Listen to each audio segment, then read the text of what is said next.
හැම දිනකටම සුබ දවසක්. අද අපි තවත් අලුත් කෑමක් තමයි හදන්න යන්නේ. මාළු එකක්. මේක යුරෝපීය ක්‍රමයට තමයි සාදාගන්න යන්නේ. අපි බලමු මොනවද අවශ්‍ය කරන ද්‍රව්‍ය කියලා.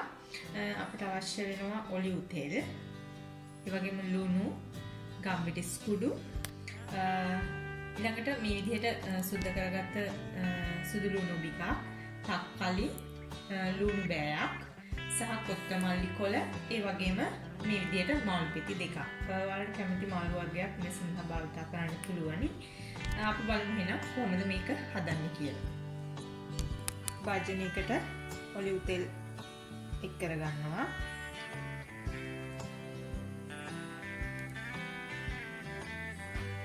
මේ විදිහට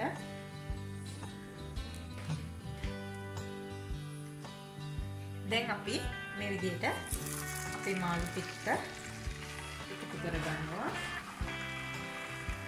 මේ විදිහට මේ වගේ එකතු කරගන්නවා.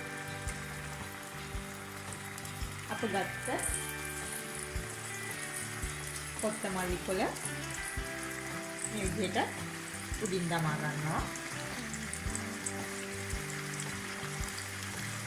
ඒ වගේම සුදු ලුණු ටික, ලුණු මේ විදිහට එක් කරගන්න. තක්කාලි ටිකත් මේ විදිහට දෙකට කපා ගන්නවා.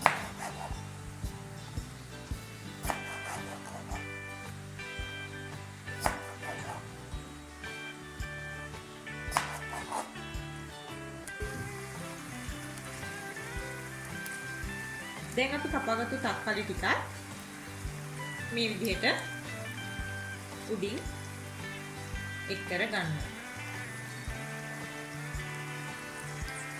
දැන් අපි මේ ඔක්කොම එක් කළාට පස්සේ මේක ගොඩාක් අඩු ගින්දරේ පිස ගන්න ඕනේ. අපි දැන් ඔක්කොම එක් කරගත්තට පස්සේ අන්තිමට මේ විදිහට ලුණු එකතු කර ගන්නවා.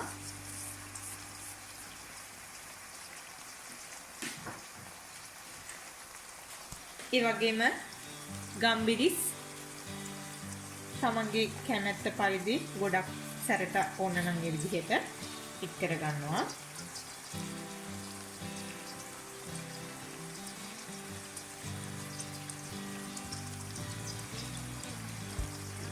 දැන් අපි මේක පියනකින් වහලා විනාඩි 20ක් විතර තියලා නැවතත් අපි බලමු මොන වගේද මේක තියෙන්නේ කියලා. දැන් අපි මේ මාළු පෙති දෙක අනිත් පැත්ත හරවන්නයි හදන්නේ. අපි දැන් මාළු පෙති දෙක මේ විදිහට අනිත් පැත්ත හරව ගත්තා. අනිත් පැත්ත හරවලා තව විනාඩි 20ක් වගේ මේ විදිහට පිස ගන්නවා.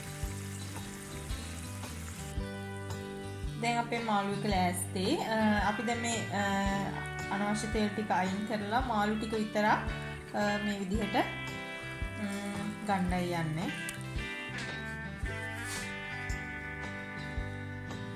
අපි දැන් මාළු එක හදාගෙන ඉවරයි. අන්තිමට මේ විදිහට අපි දැන් පිළිගන්නන්නයි හදන්නේ. මම පොඩ්ඩක් මේක සරසගෙන තියෙනවා දෙහි පෙති දෙකකුයි. ඒ වගේම මේ කොත්තමල්ලි කොළ පොඩියට කපලා හිටන් මේ විදිහට උඩින් ටිකක් ඉහලා තියෙනවා. ඔයගොල්ලොන්ට පුළුවන් මේ විදිහට මාළු එකක් හදලා ගෙදලා අයත් එක්ක රස බලන්න. අපි අලුත් වීඩියෝ එකකින් හමු වෙමු. සුබ දවසක්.